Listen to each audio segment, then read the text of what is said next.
¿Qué tal amigos? Estamos aquí de nueva cuenta, ahora atendiendo una lavadora Mana. Nos reporta el cliente de que no deja de entrar agua. Hace poco ya hemos subido un video acerca de este tema. Y pues comúnmente en este tipo de problemas pues es la electroválvula. Aquí comprobamos, cerramos la llave para verificar que cerrando la llave pues ya no pasa agua.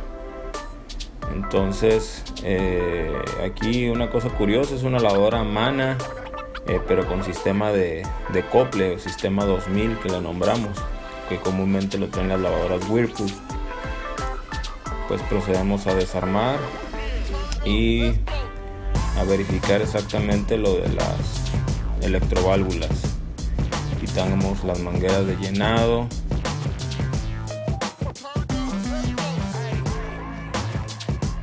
Este tipo de lavadoras se les quita lo que es el gabinete.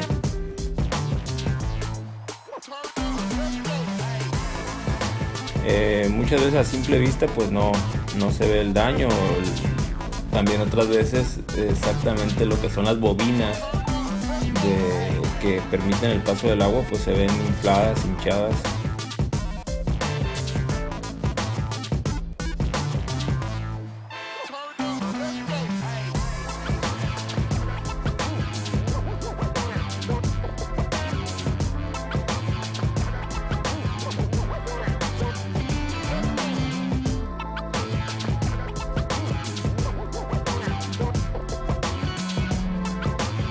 Procedemos a cambiar la pieza, instalamos una refacción nueva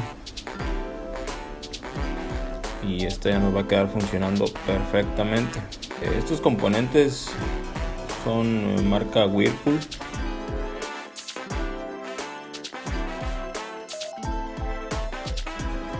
Se conectan mediante un pluguito, un enchufe. Ya instalado, pues procedemos a armar y a probar. Aquí estamos ya viendo que la lavadora quedó lista. Pues bueno amigos, esto fue otro video más de LavaRenta. Comentarios, sugerencias abajo del video. Hasta luego.